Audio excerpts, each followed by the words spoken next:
Hi guys, so an interesting comment came up under one of my videos regarding distal taper, and it's a fair point that maybe I haven't been clear enough on in previous videos, and that is that distal taper, whilst I did mention that some swords have it and some don't, I don't want to give the impression that distal taper is always a constant gradient. So for example, this longsword, which you're probably all quite familiar with now from my videos, does have a fairly constant distal taper. It starts off about 1 centimetre, finishes off about 3 millimetres just before it gets to the tip, and it's a fairly, if you drew a graph, it'd be a fairly straight line gradient on that graph of the rate at which it gets narrower as it goes down. However, not all swords are like that.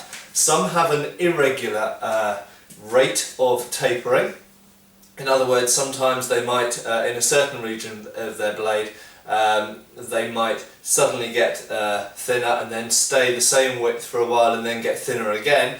Other swords equally might have a sort of, if you drew a graph, it would be a curved line rather than a straight line on the graph. So equally, if I take this little Albion Poitiers, this has very slight distal taper. Okay, it does have distal taper, and it's a similar pattern to the longsword, the ringneck, the Albion ringneck I just showed.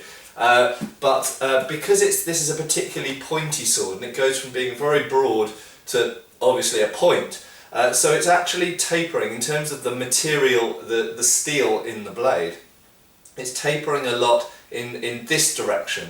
So it actually doesn't need to taper so much in this direction, okay? It's actually about mass distribution and what gives a nicely handling, nicely moving and functional bladed weapon, okay? It's not only about how powerful it cuts, how well it cuts and so on, but you also need to have good manipulation and control of the weapon, and it needs to flow and move around well, okay? And connected to that, some people talk about pivot points in swords, which I'll talk about again in a separate video. But there seems to be a perception that medieval swords should all pivot around the point. Well, they don't. In fact, the majority of medieval swords pivot around the centre of percussion, which is around here. Okay? Some medieval swords do pivot around the point, and a lot of rapiers, although I'll point out not all rapiers, but most rapiers pivot around the point, and some longswords pivot around the point. But in my experience, the majority of original swords that I've handled, actually of medieval swords, pivot somewhere around here or around here. Okay? So in other words, the region that you'd actually be delivering a cut with most of the time. So back to distal taper, and a good example of a sword which doesn't have a constant distal taper, and I'll just reiterate again, some swords have distal taper, some have none. This has almost no distal taper because it has profile taper instead. But a good example of a sword that has irregular distal taper is a 19th century or 18th century sabre or backsword, and these very commonly will start off about 1 centimetre thick at the base of the blade, and then they, over the first few inches, they suddenly go down to usually about 6 millimetres, and then they stay at 6 millimetres for a long time, perhaps just slightly going down to 5 millimetres, until about 12 inches from the point.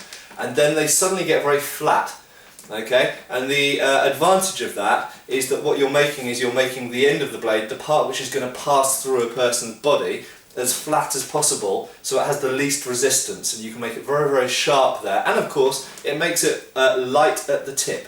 By having less mass at the tip, it makes the sword move more nicely and just handles better as a weapon, and it cuts more effectively as well. Because it's got less resistance going through the target. And this end portion is the part that lots of replicators of swords, and lots of modern makers, for example Cold Steel, the Cold Steel replica of the 1796, is where they get it wrong. They don't make the blade thin enough in this end portion of the blade, and that's what gives it this lumpy, heavy feel in the hand, not as nice as the originals. It does make it a very powerful hitting weapon, but it doesn't make it very nice for actually using as a sword. It makes it very kind of cumbersome in the hand. Okay, and it makes it overweight as well, I should mention. So you have irregular distal taper in some swords, And yes, there are types of swords that do indeed distal taper in the base of the blade and then basically stay the same thickness. Certain types of rapier are a good example. Stay the same thickness for the rest of the blade. Okay?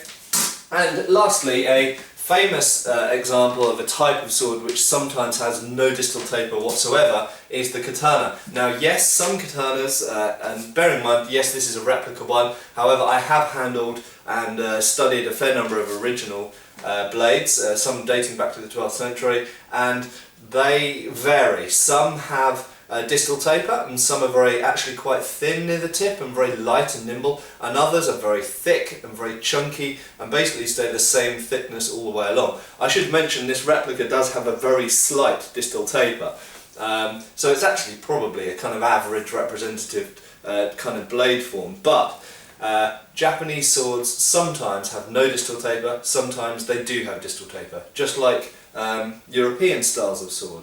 Okay, and distal taper can either be constant, a regular tapering, or it can be an irregular tapering, and it varies between different types of sword. And it's not always constant in a type of sword. So you can get long swords with irregular distal taper, or regular distal taper, or no distal taper. And you can say the same thing of rapiers, or of sabers, and so on. Okay, thank you.